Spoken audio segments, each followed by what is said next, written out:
شروع اللہ کے نام سے جو بڑا مہربان نہایت رحم کرنے والا ہے۔ السلام علیکم ناظرین، حضرت بلال حبشی ان 7 صادقین میں سے ہیں جو ابتدائی اسلام ہی میں مسلمان ہو گئے تھے۔ حضرت بلال رضی اللہ تعالیٰ عنہ امیہ بن خلف کے غلام تھے اور بکریاں چراتے تھے۔ حسب معمول جب ایک دن بکریاں چرا رہے تھے تو ایک آواز آئی، اے چرواہے کیا تمہارے پاس دودھ ہے؟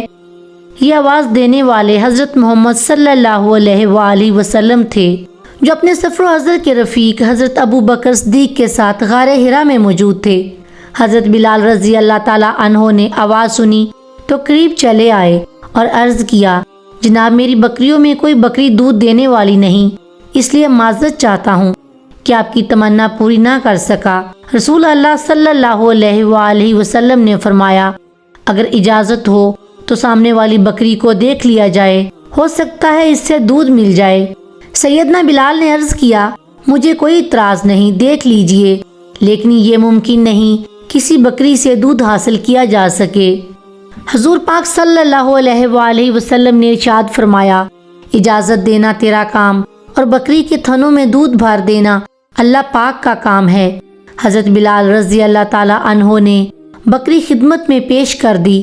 رسول اللہ صلی اللہ علیہ وآلہ وسلم نے اللہ کا نام لے کر جب بکری کے تھنوں کو ہاتھ لگایا تو بکری کے تھنوں سے دودھ جاری ہو گیا۔ اس دن حضرت بلال رضی اللہ تعالیٰ عنہ رسول پاک صلی اللہ علیہ وآلہ وسلم کے گرویدہ ہو گئے۔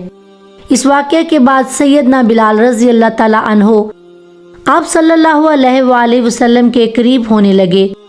ایک دن رسول اللہ صلی اللہ علیہ وآلہ وسلم نے فرمایا، اے بلال، میں اللہ کا رسول ہوں، اللہ ایک ہے، اس کو کوئی شریک نہیں، آپ کا کیا خیال ہے؟ حضرت بلال رضی اللہ تعالیٰ عنہ جو پہلے ہی اپنا دل نبی پاک صلی اللہ علیہ وآلہ وسلم کو دے چکے تھے، فوراً کہا، لا الہ الا اللہ محمد رسول اللہ۔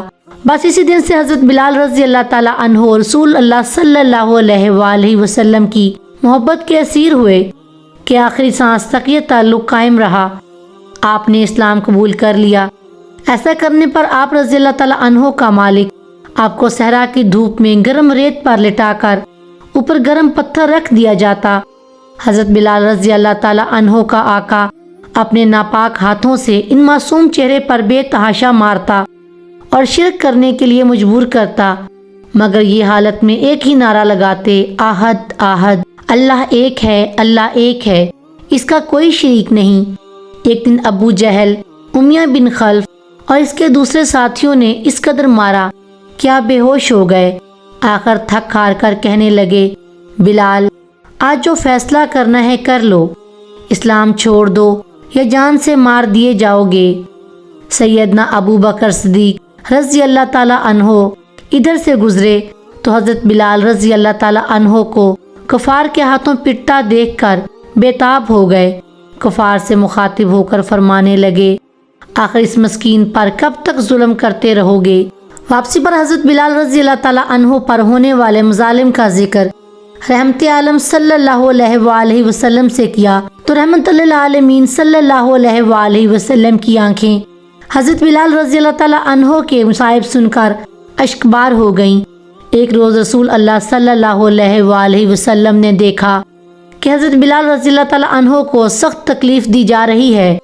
سرور کائنات صلی اللہ علیہ وآلہ وسلم نے حضرت ابو بکر صدیق سے فرمایا، کچھ روپے ہوتے بلال کو خرید لیا جاتا۔ حضرت ابو بکر صدیق رضی اللہ تعالیٰ عنہ نے حضرت عباس رضی اللہ تعالیٰ عنہ سے جا کر کہا، مجھے بلال خرید دو۔